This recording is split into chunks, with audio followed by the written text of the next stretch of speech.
السلام علیکم۔ کہانی گھر میں خوش آمدید۔ آج کی کہانی کا نام ہے پس مرگ۔ میں نے سوچ لیا تھا کہ جب وہ آئے گا تو میں اس سے کئی دنوں تک بات نہیں کروں گی۔ یہ بھی کوئی بات ہوئی کہ باہر جا کر اپنی محبت ہی کو بھول گئے۔ جس وقت وہ باہر جا رہا تھا تو میں نے اس سے کہا تھا اب تو خیر دوریاں زیادہ محسوس نہیں ہوں گی۔ وہ کیوں؟ اس لیے کہ وقت بہت آگے نکل چکا ہے۔ اب ہمارے پاس لیپ ٹاپ ہے، کیمرے ہیں، ہم ایک دوسرے سے آمنے سامنے بات کر سکتے ہیں، جب جی چاہا واٹس ایپ پر باتیں کر سکتے ہیں، ایک دوسرے کو دیکھ سکتے ہیں۔ تم ٹھیک کہتی ہو، لیکن تم تو جانتی ہو مجھ میں کوئی قدیم روح ہے۔ میں اب سے 2 سال پہلے کا آدمی ہوں۔ میں ان چیزوں پر اعتماد نہیں کرتا، خاص طور پر محبت کے معاملے میں۔ وقت تو بہت آگے جا چکا ہے، ہاں، لیکن محبت اپنی جگہ قائم رہتی ہے۔ تم جانتی ہو جب کوئی محبت کی باتیں فون یا کمپیوٹر کے ذریعے کرتا ہے تو ایک تصنع سا محسوس ہوتا ہے۔ ہم مشینوں سے جذبات کا اظہار کا سہارا لیتے ہیں اور یہ مجھے کبھی پسند نہیں آیا۔ تم کو تو یاد ہوگا میں نے تمہیں عید کا کارڈ بھی بھیجا ہے، تو اپنے ہاتھوں سے ڈیزائن کیا ہوا، چاہے وہ بھدا سے ہی، لیکن اس میں میرے پیار کی خوشبو رچی بسی ہے۔ یہ تو ہے، میں نے اعتراف کیا۔ تو اب کیا یادیں ہیں جناب کے؟ خط تم کو خط لکھا کروں گا، اس نے کہا، اور مجھے یہ بھی توقع نہیں ہوگی کہ تم اس کا جواب دو گی۔ میں اپنی خیریت کا خط لکھ کر تمہیں بتا دوں تو ایسا تھا وہ بے پناہ محبت کرنے والا اور قدیم روایات پر جان دینے والا۔ وہ کہا کرتا تھا کہ ہم محبت میں بھی توحید کے قائل ہیں فراز۔ اس میں بے شمار خوبیاں تھیں اور انہی خوبیوں نے مجھے اس کے قریب کر دیا تھا۔ نہ تو میرے مزاج میں اتھلا پن تھا، نہ ہی اس کے مزاج میں تھا۔ میں میٹرک کر رہی تھی اور وہ ادب میں ماسٹرز کر رہا تھا۔ 2 مختلف راستے، لیکن منزل صرف ایک، محبت۔ ہم نے اس طرح ایک دوسرے کو چاہا تھا کہ اس کی مثال اس دور میں ملنی مشکل ہے۔ یہ معجزہ بھی محبت کبھی دکھائے مجھے کہ چوٹ تجھ کو لگے، زخم آئے مجھ کو۔ ایسا ہی حال تھا۔ وہ اس بات سے بہت خوش تھا کہ میں ڈاکٹر بننے جا رہی ہوں۔ وہ کہا کرتا تھا کہ تمہارا سب سے پہلا بیمار تو میں ہی ہوں گا۔ وہ تو تم ہو چکے ہو، میں کہا کرتی تھی۔ میں درد دل کی بات نہیں کر رہا، بلکہ جسمانی بیماری کی بات کر رہا ہوں۔ کیوں فالتو کی باتیں کر رہے ہو؟ میں ناراض ہو جاتی۔ جانتا ہوں میں، وہ ہنس پڑتا۔ تو مجھے کبھی بیمار نہیں ہونے دوں گی۔ ایسی تھی ہماری زندگی۔ پھر اسے ملک سے باہر جانا پڑ گیا۔ اس کے والد اسے بھیج رہے تھے جنوبی افریقہ کے کسی فرم میں۔ اس کے والد نے اس کے لیے بات بھی کر رکھی تھی۔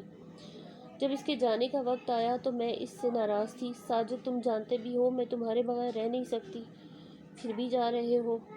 میری جان، میں صرف اپنے لیے نہیں بلکہ تمہارے لیے جا رہا ہوں، اس نے کہا۔ کیا ہمارا مستقبل یہی نہیں ہے؟ کیوں نہیں ہے، لیکن ایک زیادہ بہتر مستقبل کے لیے سفر کرنے میں کوئی حرج نہیں ہے، اور ویسے بھی میرے جاننے ہی میں تمہارا بھلا ہے۔ وہ کیوں؟ اس لیے کہ جب تک میں یہاں ہوں تم میری محبت کی گرفت میں رہو گی، اپنی پڑھائی پر کم اور مجھ پر زیادہ دھیان دیتی رہو گی۔ جب میں چلا جاؤں گا تو تم ایک طرفہ ہو کر اپنی کتابوں کی ہو کر رہ جاؤ گی۔ تو پھر ایک وعدہ کرو، تم مجھے فون کرتے رہو گے۔ پھر تم نے وہی بات کی، اس نے کہا۔ میں کہہ چکا ہوں کہ میں محبت کے معاملے میں مشینوں کی مداخلت کا قائل نہیں ہوں۔ میں تمہیں ہر 15 دنوں بعد ایک خط لکھا کروں گا، ایسے خط جو ہماری محبت کو امر کر دیں گے، ادب کا شاہکار ہوں گے وہ محبت۔ ہم جب بوڑھے ہو جائیں گے تو ان خطوں کو پڑھا کریں گے اور ایک دوسرے کی بے وقوفی پر ہنسیں گے، نہیں فخر کریں گے۔ بہرحال اس کو جانا تھا، وہ چلا گیا، میری آنکھوں میں آنسوؤں کی نمی دے کر، اور اپنے وعدے کے مطابق ٹھیک 15 دن بعد ایک پہلا خط مجھے مل گیا۔ اس نے لکھا تھا 15 فروری۔ آج 15 فروری ہے۔ ایک دن پہلے ویلنٹائن ڈے گزر چکا ہے جو پوری دنیا میں منایا جانے لگا ہے۔ نہ جانے کیوں محبت کے لیے سال کا ایک دن مخصوص کر دیا گیا ہے۔ ارے یہ جذبہ تو زندگی کی ہر سانس پر محیط ہے۔ چلو یہ بتاؤ تم کیسی ہو؟ میرا خیال ہے کہ تم نے اپنی کتابوں میں دل لگا لیا ہوگا، ہے نا؟ مجھے تم سے بس یہی چاہیے، پڑھو تاکہ ایک اچھی سی ڈاکٹر بن جاؤ۔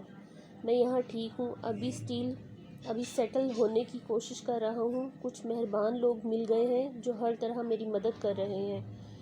دیکھو کیسے کیسے راستے نکل آتے ہیں. اسی لیے ایک شعر یاد آ گیا. اسی موقع کے لیے کہا گیا ہے: سفر ہے شرط مسافر نواز بتھیرے، ہزار ہا ہجر سایہ دار راہ میں ہے. میں نامناسب شعر یہ ہمارے اردو کے شاعروں نے بھی کمال کر دیا ہے. زندگی کے ہر شعبے اور ہر لمحے پر شاعری کی ہے. اپنا خیال رکھنا. اگلا خط 15 دنوں کے بعد. اس نے جو پتہ بھیجا تھا اس نے اس پتے پر خط روانہ کر دیا تھا. ایک عجیب سا لگ رہا تھا کہ اس دور میں بھی خط لکھے جا رہے ہیں. لیکن کیا کرے، ساجد کا مزاج ہی ایسا تھا. وہ محبت کو خالص دیکھنا چاہتا تھا. ایک بار میں نے اس کو ایک سویٹر گفٹ کیا تھا جو اس نے بڑی بے دلی سے قبول کیا تھا. کیا بات ہے، کیا تمہیں میرا تحفہ پسند نہیں آیا؟ ایک بڑے برانڈ کا ہے، میں نے کہا. ہاں، اس میں تو کوئی شک نہیں ہے، بہت بڑے برانڈ کا سویٹر ہے، لیکن اس برانڈ میں محبت کی حدت کہاں ہے؟ مشینوں نے اس جیسے درجنوں سویٹر تیار کر کے دیے ہیں، لیکن اس میں مشین کی حدت تو ہو سکتی ہے، تمہارے پیار کی نہیں. اور میرے پیار کی حدت کیسے پتہ چلے گی؟ میں نے پوچھا. تمہاری ایک خوبصورت مسکراہٹ سے، تمہارے دیکھنے کے انداز سے، اس نے کہا. وہ اسی قسم کا آدمی تھا، بس وہ جدید دور میں پیدا ہوا تھا، ورنہ اس میں روح بہت قدیم تھی، صدیوں پرانی. میں نے بھی اس کا خط کا جواب لکھ کر ہی دیا تھا. 26 فروری. تمہارا خط ملا، یہ جان کر خوشی ہوئی کہ تم اپنی منزل پر پہنچ گئے. تم نے زندگی برتنے کے راستے تلاش کر لیے. تم بے فکر رہو، اس مشین میں بھی تمہارے ساتھ ہوں گے. میں نے تمہاری یادوں کے ساتھ ساتھ کتابوں میں بھی دل لگا لیا ہے. تمہاری امبرین. اس کے بعد میں نے واقعی کتابوں میں دل لگا لیا. میری دوست دعا کہا کرتی تھی: امبرین تم بھی پاگل ہے، پیار میں اتنی ویژن اچھی نہیں ہوتی، اتنی ڈیووشن، اتنی عقیدت تو پیار ہی میں ہونی چاہیے. میں جانتی ہوں کہ بہت سے لوگ ہماری اس محبت کو پاگل پن سمجھتے ہوں گے، لیکن مجھے ان کی پرواہ نہیں ہے. عشق میرا فرض نبھاؤں گی ہمیشہ. اگر اس موضوع پہ تجھے تقریر کرنے کو کہا جائے تو میرا خیال ہے کہ تم 1 گھنٹے تک بول سکتی ہو. صرف 1 گھنٹہ؟ ساری زندگی بول سکتی ہوں، میں نے کہا. مارچ کی 12 تاریخ کو اس کا دوسرا خط آیا. اس نے لکھا تھا: 12 مارچ. کیسی ہو؟ میں کامیابی کے راستے پر آگے بڑھ رہا ہوں. کچھ پریشانیاں تو ہیں، لیکن حل بھی ہوتی جا رہی ہیں. جیسے میں کسی کے ساتھ اس کے کمرے میں رہ رہا ہوں. اب میں نے ایک چھوٹا سا اپارٹمنٹ لے لیا ہے، اور میں سمجھتا ہوں کہ تم بھی اپنے راستے پر سفر کر رہی ہوگی. دوست، گھبرانا نہیں، ہم بہت جلد ملیں گے، اور وہ بھی ہمیشہ کے لیے. اگلے 15 دنوں تک کے لیے اجازت دو. ہاں، ایک بات بتاؤ، تم جو مجھے خط لکھ رہی ہو، تمہیں اس میں اصل عشق کا پتہ چل رہا ہے یا موبائل کمپیوٹر پر چلتا ہے؟ تمہارا احمر. اسی طرح چلتا رہا. وہ اپنے وعدے کے مطابق مجھے ہر 15 دن بعد خط لکھتا رہا. میں بھی اس کا جواب دیتی رہی. 2 سال کے بعد ایسا ہوا کہ وعدے کے مطابق اس کا کوئی خط نہیں آیا، بلکہ میرے موبائل کی گھنٹی بج اٹھی. وہ کوئی انجان نمبر تھا. ہیلو، میں نے پوچھا. کون؟ دیکھو، وہ شعر غلط ہو گیا نا. بہت پہلے سے تیرے قدموں کی آہٹ جان لیتے ہیں، تجھے اے زندگی ہم دور سے پہچان لیتے ہیں. ارے میں اس کی آواز سن کر بوکھلا گئی تھی. تم کہاں سے بول رہے ہو میری جان؟ میں 1 ہفتے کے لیے پاکستان آیا ہوں، اس نے بتایا. ایک خاندانی کام نکل آیا ہے. پھر وہ 1 ہفتے ہمارا تھا. وہی شب و روز، وہی زندگی، وہی ہوٹلنگ. ہم ہوٹلنگ بھی درویشانہ یا ملنگوں کے انداز میں کیا کرتے تھے. ہمیں پوش قسم کے ہوٹل یا ریسٹورانٹ سے کوئی دلچسپی نہیں تھی. کسی بھی فٹ پاتھ ہوٹل پر بیٹھ گئے، کہیں بھی ڈیرا ڈال لیا، کہیں بھی چلے گئے. زندگی کو ہم نے ہر روپ میں بہت قریب جا کر دیکھا تھا. اس نے بتایا کہ باہر وہ اس قسم کی تفریح کو بہت مس کرتا ہے. اس کی وجہ اس نے بتائی کہ باہر سب کچھ ہے، لیکن اپنے پن کا احساس نہیں ہے. اسی دوران ایک بنجارا گزرا جو بچوں کی سارنگی بجاتا ہوا چلا جا رہا تھا. آپ نے بھی اس قسم کی سارنگی دیکھی ہوگی. اس میں ایک تار ہوتا ہے، ایک چھوٹی سی کمان ہوتی ہے، جو اس سارنگی کو سارنگی کے تار پر رگڑتے ہیں تو ریں ریں کی آوازیں آتی ہیں. بچے بہت خوش ہوتے ہیں. میں نے اسی قسم کی خوشی احمر کے چہرے پر دیکھی۔ وہ دوڑتا ہوا گیا اور 2 سرنگیاں خرید لایا۔ احمر، یہ کیا بے وقوفی ہے؟ اب کیا ہم اس عمر میں یہ سرنگیاں بجائیں گے؟ کوئی بات نہیں، وہ مسکرا کر بولا، دیکھنے والے یہی سمجھیں گے ہم نے اپنے بچوں کے لیے خریدا ہے۔ بے وقوف ہو تم، میں شرما گئی۔ ارے بھائی، یہ سب تو ہونا ہی تھا۔ وہ ہنس دیا۔ ہم ابھی سے پریکٹس میں رہیں تو کیا برا ہے، کیا پاگل پن ہے؟ ایک بات اور بھی ہے۔ وہ اب سیریس ہو گیا تھا۔ بنجاروں کے یہ آئٹم صدیوں سے ہمارے کلچر کا حصہ رہے ہیں، یہ ہماری یادوں سے جڑے ہوئے ہیں۔ آج کل ہم نے انہیں بھلا دیا ہے۔ تم یقین کرو کہ میرے کمرے میں ایسی چیزوں کے ڈھیر لگے ہوئے ہیں، کیونکہ میں کلچر کو زندہ دیکھنا چاہتا ہوں۔ تو ایسا تھا وہ رومانٹک خیالوں میں رہنے والا صدیوں پرانا انسان جو اس دور میں پیدا ہو گیا تھا۔ ہم نے ایک ہفتہ اسی انداز سے گزارا، پھر وہ چلا گیا۔ اس کو جانا ہی تھا۔ وعدے کے مطابق 15 دنوں کے بعد اس کا ایک خط آ گیا۔ اس میں اس نے بتایا تھا کہ اس نے اپنا ایڈریس بدل لیا ہے، اب میں دوسرے ایڈریس پر خط لکھوں گی۔ اسی طرح وقت گزرتا رہا۔ اس نے اپنے شعبے میں کامیابی حاصل کر لی اور میں ڈاکٹر بن کر ہاؤس جاب کرنے لگی۔ میں نے خوشی کی یہ خبر جب اسے خط میں لکھی تو 15 دن گزرنے کے بعد بھی اس کا کوئی جواب نہیں آیا۔ اتنے عرصے میں یہ پہلا موقع تھا کہ اس نے وعدہ خلافی کی تھی۔ 15 دن گزر جانے کے بعد بھی اس کا کوئی خط نہیں آیا تھا۔ نہ جانے کیا ہوا تھا اس کو، پھر اس کا کوئی خط نہیں آیا اور میں نے فیصلہ کر لیا کہ وہ جب واپس آئے گا تو میں اس سے بات ہی نہیں کروں گی، خوب ستاؤں گی اس کو۔ کئی مہینے گزر گئے۔ جب مجھ سے برداشت نہیں ہوا، میں خود ہی اس کے گھر چلی گئی۔ اس کے گھر والے مجھے نہ صرف اچھی طرح جانتے تھے بلکہ وہ ہماری شادی کے حق میں بھی تھے۔ اس کی امی مجھ سے بہت پیار کرتی تھی۔ مجھے دیکھ کر وہ حیران اور سناٹے میں رہ گئیں۔ پھر نہ جانے کیوں وہ مجھ سے لپٹ کر رونے لگیں۔ بیٹا، تم کو تو معلوم ہی ہوگا کہ ہمارا احمر اب اس دنیا میں نہیں رہا۔ کیا؟ مجھے ایک جھٹکا سا لگا تھا۔ یہ آپ کیا کہہ رہی ہیں؟ ہاں بیٹا، کیا تمہیں نہیں معلوم؟ نہیں تو میری آنکھوں کے سامنے جیسے اندھیرا چھا گیا۔